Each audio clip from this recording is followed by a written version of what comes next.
Taking marijuana used to be a countercultural thumbing of the nose at authority. Being subversive meant getting ripshit blitzed on jazz lettuce, listening to Pink Floyd, and chowing down on some munchies. It's since been legalized across over a dozen states, with medical marijuana available in over a dozen more. The once stigmatized weed has transformed from counterculturally cool to mainstream cool. You may have noticed this shift coincided with an uptick in the amount of marijuana-related stories we've been covering here on the feed. For instance, you may remember our story about the Humboldt County mom who spun a single marijuana plant into a multi-million-dollar weed empire after disowning her son for secretly growing that plant in their backyard. Did you like that one? I hope so, because I'm Brian Gutierrez, and this week on the feed, we're really hoping you've been liking our bombardment of marijuana content, and we just want to ask, do you think we're cool now?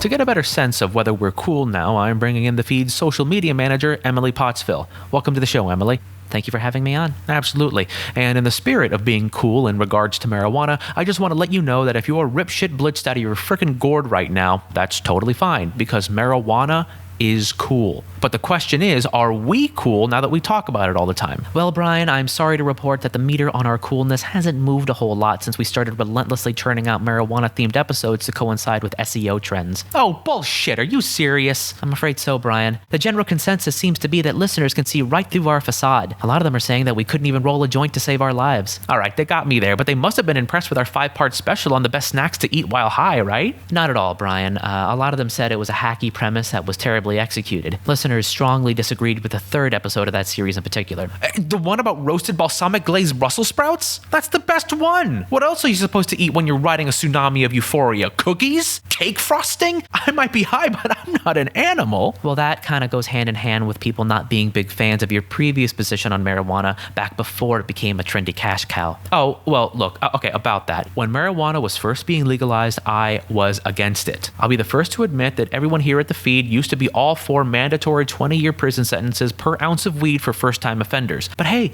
people change. Now I run a book club where we get high and read Karl Marx every other Sunday. The only reason we were so anti-pot before is because that was just what was cool among our affluent peers. But now all those affluent peers own dispensaries and CBD mall kiosks. I still don't know what CBD is, and after having drank a 2-liter bottle of it, I'm still not sure what it does. But it is marijuana adjacent, which means it's cool, and I hope rubbing it all over myself rubs some of its cool off on me. I mean, my God, I am up to my nuts in marijuana and its several byproducts. I'm wearing a hemp shirt with a joint in the shirt pocket, and beneath all of that is skin marinating in CBD moisturizer. What more do you fuckers want from me? If marijuana recipes that swap out oregano for weed don't make me cool, then what the hell does?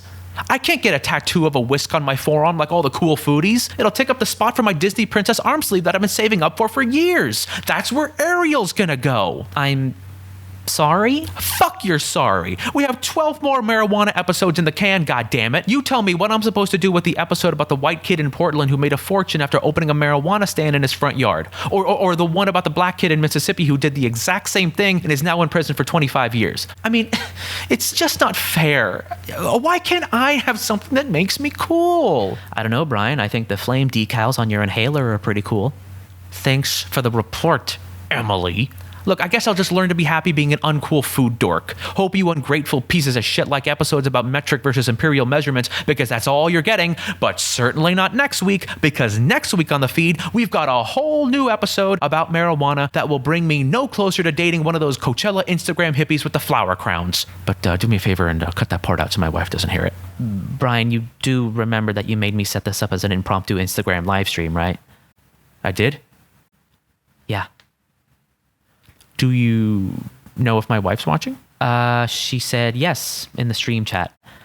Now she's saying middle fingers, and now a knife with the eggplant emoji. It goes on like that for a while. Okay. Follow us on Twitter at InaudibleCast and throw a few of your hard-earned bucks over at our Patreon every month, which you can find at patreon.com/inaudiblepod. Any little bit you can give helps me cover the costs of my divorce attorneys. Play the goddamn outro music, please.